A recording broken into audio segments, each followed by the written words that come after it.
Bienvenue sur le plateau TV des journées francophones de radiologie 2017. Professeur Patrice Taourel, bonjour. Bonjour. Alors vous êtes radiologue, chef de service au CHU de Montpellier.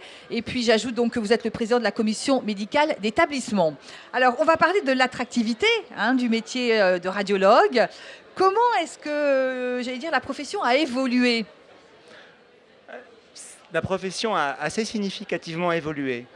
Quand j'ai commencé l'imagerie, c'était une spécialité moyennement appréciée, qui partait au milieu des spécialités. Aujourd'hui, depuis quelques années, depuis une dizaine d'années, c'est toujours une des 5 premières spécialités demandées. Comment vous expliquez cette évolution ? Parce qu'effectivement, à vous écouter, lorsque vous avez débuté, la radiologie n'était pas la spécialité préférée ? Je crois qu'on a nettement bénéficié des progrès technologiques. Développement du scanner, ça fait un moment, développement de l'IRM et surtout développement de la radiologie interventionnelle qui, à tous les niveaux, a changé les choses pour les patients, mais aussi pour les radiologues qui se sont réappropriés la profession de médecin, qu'ils peuvent perdre un petit peu s'ils sont trop derrière les consoles et juste derrière les images et à ne pas voir les patients. En radiologie interventionnelle, par définition, vous êtes au contact du patient, vous avez un consentement éclairé, vous expliquez le geste, vous assumez les complications, rares mais possibles. Et donc, ça a certainement remédicalisé, entre guillemets, la profession. Alors, on va y venir. On va rester effectivement tout d'abord sur le côté imagerie, technique. Ça aussi, ça attire. La technique attire beaucoup, c'est vrai. Il y a des gros progrès techniques, même si actuellement, depuis 4-5 ans, j'ai le sentiment qu'en dehors de l'interventionnel, qui continue à bouger beaucoup d'un point de vue technique, on vit un relatif plateau. Il n'y a pas eu de révolution incroyable depuis 4-5 ans, mais il y a une amélioration significative. Dans ce que je connais bien, il y a l'arrivée de la tomosynthèse en imagerie de la femme et en imagerie du sein, qui améliore les performances du dépistage. Il y a des séquences très rapides en IRM qui permettent de nouveaux champs d'exploration de l'IRM qu'on n'avait pas avant, le cœur, le thorax, l'imagerie dynamique en ostéo-articulaire. Donc oui, on bénéficie des progrès technologiques, l'imagerie cardiaque évidemment, mais pour en être digne, entre guillemets, et pour pas... Il y a une compétition quand même avec les autres spécialités. Par exemple, l'imagerie cardiaque, les cardiologues ont aussi très envie d'en faire. Et pour arriver à garder cette avance qu'on a, il faut qu'on n'oublie pas qu'on est des médecins et qu'on passe suffisamment de temps dans la relation avec le patient. Alors justement, on va y venir parce que vous avez parlé de ce côté interventionnel et de cette médicalisation de votre métier. Alors, racontez-nous un petit peu effectivement maintenant à quel niveau vous intervenez, parce qu'il y en a plusieurs. Absolument. En interventionnel, c'est assez simple. En théorie, il y a une rencontre avec le patient avant le geste, pour la plupart des gestes. Certains gestes, c'est pas fait ou c'est fait que quelques secondes ou quelques minutes avant le geste, mais dans le principe, on est censé expliquer au patient le geste qu'on va lui faire, ce qu'il a à en gagner, les risques qu'il a. Après, quand on fait le geste, on est au contact du patient, il est parfois endormi, mais souvent pas endormi pour les petits gestes.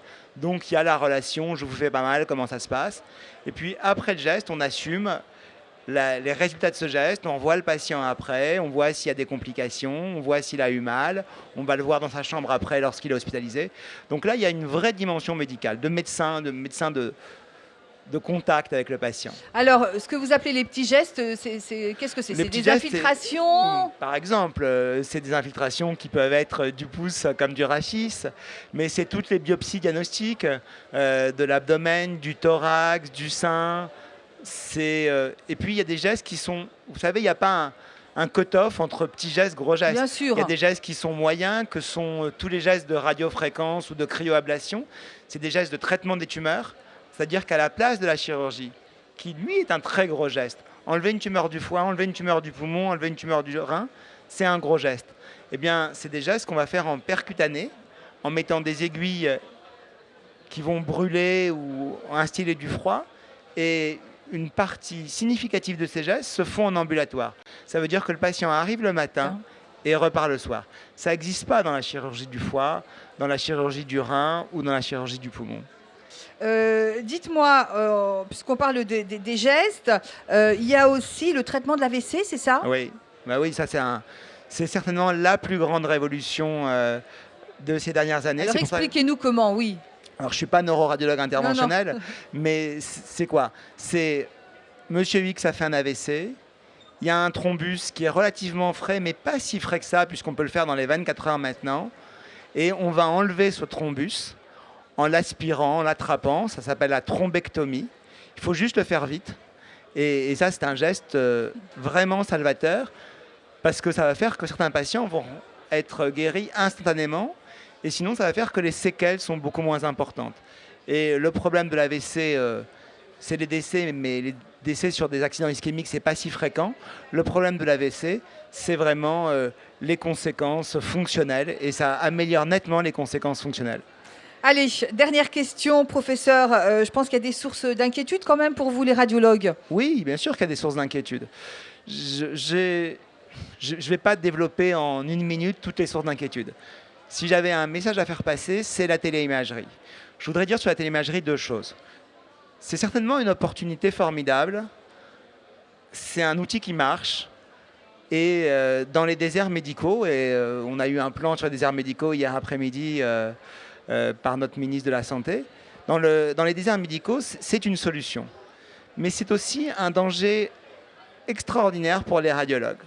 Les radiologues, ils doivent d'abord essayer d'être auprès du patient, parce que s'ils considèrent que leur métier, c'est d'être juste derrière une console, sans aucun contact avec le patient, alors les radiologues français seront très vite remplacés par des radiologues indiens, pas beaucoup plus mauvais et sans doute beaucoup moins chers, et peut-être demain par de l'intelligence artificielle. Donc je crois qu'il faut qu'on n'oublie pas que le contact avec le patient, lui expliquer ce qu'on a trouvé, lui expliquer les conséquences que ça va avoir, c'est quelque chose d'indispensable.